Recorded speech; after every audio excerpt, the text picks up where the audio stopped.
नमस्कार दोस्तों, आप सभी का फिर से स्वागत है हमारे YouTube चैनल वेदात्मा में। दोस्तों, भक्त और भगवान का जो रिश्ता होता है वह बहुत ही अटूट होता है और जो व्यक्ति भगवान को अपना बना लेता है, जो व्यक्ति भगवान के साथ एक संबंध स्थापित कर लेता है, फिर भगवान उसे छोड़कर कहीं नहीं जाते। भगवान भी अपने भक्त के गुलाम होते हैं, इसलिए कहा गया है कि भगत के वश में होते हैं भगवान। और जब भक्त भगवान के सामने रोता है तो एक विचित्र ही अनुभव होता है। तो आज की वीडियो में मैं आपको बताऊंगा कि जब कोई भक्त भगवान के सामने रोता है तो उसके ऊपर क्या प्रभाव पड़ता है, कैसे उसके जीवन पर फर्क पड़ता है और कैसे जीवन की दिशा बदलती है। क्या आपने कभी सोचा है कि भगवान के सामने रोने से क्या होता है? इसका उत्तर शास्त्रों में दिया गया है। भगवान का रूप देखकर भक्त भावुक हो जाते हैं। हाथ में शंख चक्र और गदा लिए भगवान विष्णु के दिव्य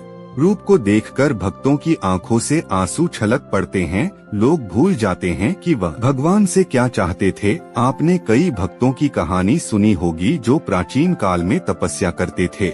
आजकल लोग जंगल में जाकर तपस्या नहीं करते हैं, लेकिन घर में भगवान की पूजा करना, मंदिर जाना और झुकना जरूरी है। लेकिन क्या आपने कभी सोचा है कि मंदिर जाने वाले लोग भगवान को प्रणाम करते हैं और फिर उनकी आंखों से आंसू बहने लगते हैं? क्या आपने कभी सोचा है कि भगवान के सामने आंसू बहाने का क्या मतलब होता है? भगवान के दिव्य रूप पर ध्यान। वास्तव में जब कोई शुद्ध मन से भगवान के दिव्य रूप का ध्यान करता है तो उनका रूप आपकी बंद आंखों के सामने होता है।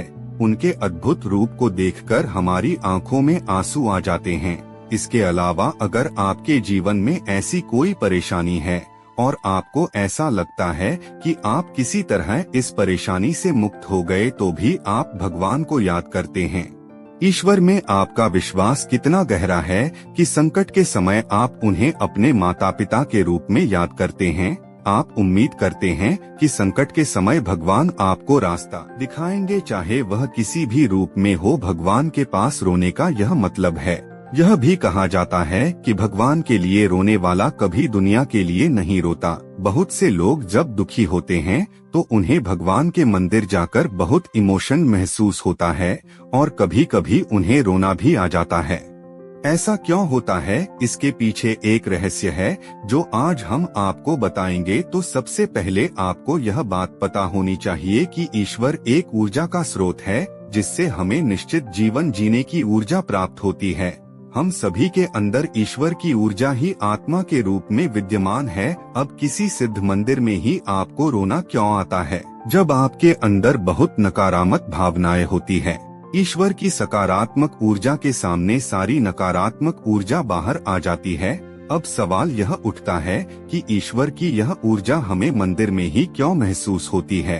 क्योंकि मंदिर में जाते ही व्यक्ति के अंदर से नकारात्मक ऊर्जा बाहर आने लगती है और संकट की घड़ी में वह रोने लगता है। ऐसा लगता है कि उस व्यक्ति पर भगवान की कृपा बरस रही है। इतना ही नहीं, भगवान भी इस संकट की स्थिति में अपने भक्तों की रक्षा के लिए नंगे पैर दौड़ते हैं और उन सब की ऊर्जा द्वारा ईश्वर की उन मूर्तियों में ऊर्जा स्टोर होती है जिसे प्राण प्रतिष्ठा कहा जाता है। जैसे ही आप उसे ऊर्जा के सामने जाते हैं, आपको बहुत अधिक भावनात्मक महसूस होता है और उन सब की ऊर्जा द्वारा ईश्वर की उन मूर्तियों में ऊर्जा स्टोर होती है जिसे प्राण प्रतिष्ठा कहा जाता है। जैसे ही आप उसे ऊर्जा के सामने जाते हैं, आपको बहुत अधिक भावनात्मक महसूस होता है और आपके अंदर की पीड़ा बाहर आने लगती है। यही कारण है कि जब आप किसी धर्मगुरु या अधिक तेजस्वी ऊर्जा के सामने जाते हैं, आपके दुख बाहर आ जाते हैं।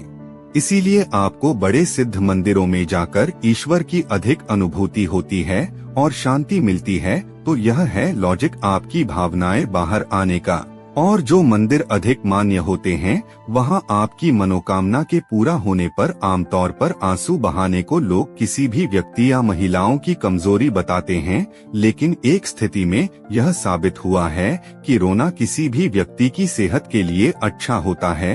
किसी भी बात या परेशानी के चलते कुछ आंसू बहा देने से व्यक्ति को भावनात्मक दर्द को सहने की ताकत मिलती है। एक शोध के मुताबिक कुछ आंसू बहा देने से किसी भी इंसान के शरीर में ऑक्सीटोसिन के साथ ही एंडोर्फिन नाम के हार्मोन उत्पन्न होते हैं। इन हार्मोन का बनना किसी भी व्यक्ति के शरीर के लिए लाभदायक होते हैं। रोने पर हमारे शरीर से आंसुओं के साथ साथ स्ट्रेस भी कम हो जाता है। इसके बाद लोगों को मानसिक शांति और रिलैक्स हो जाने का अनुभव प्रदान होता है। इस बारे में अमेरिकन साइकोलॉजिकल एसोसिएशन का मानना है कि किसी भी व्यक्ति को कितनी बार रोना चाहिए इसकी कोई निश्चित सीमा नहीं है, लेकिन हम ऐसे कह सकते हैं कि महिलाएं एक साल में 30 से 64 बार भावनात्मक तौर पर आंसू बहाती हैं। वही किसी भी पुरुष के लिए एक माह में 5 बार और साल में 17 बार रोना अच्छा होता है। हालांकि ऐसा देखा गया है कि कई बार व्यक्ति रोने के बाद अपने आप को उदास महसूस करता है और बुरा फील करने लगता है, लेकिन यह बता दें कि रोने के भी अपने फायदे हैं। इस संबंध में कुछ विशेषज्ञों के मुताबिक आंसू बहा देने से कुछ हद तक बीमारियों से बचने में मदद मिलती है। एक यूनिवर्सिटी द्वारा रिसर्च की गई जिसमें बताया गया है कि रोना बहुत जरूरी है, यह फायदेमंद है। ऐसा मान जाता है कि अपनी परेशानियां अपनों के बता देने और कुछ आंसू बहा देने से हार्ट अटैक की संभावना को कम किया जा सकता है। इसके साथ ही रोने से शरीर में रोग प्रतिरोधक क्षमता का विकास होता है, वही अच्छी नींद भी आती है, स्ट्रेस कम हो जाता है। अब यदि यहाँ हम बात करें रोने के क्या फायदे हैं, तो यहाँ बता दें कि किसी भी महिला या पुरुष को रो देने से राहत मिलती है। इसके साथ ही किसी भी तरह के तनाव को भी कम किया जा सकता है। दोस्तों, अगर यह छोटी सी वीडियो आपको पसंद आई तो इस वीडियो को लाइक और शेयर करें तथा हमारे चैनल को सब्सक्राइब कर बेल आइकन ऑन कर ले ताकि इस तरह के वीडियो आप तक सबसे पहले पहुंचे। धन्यवाद।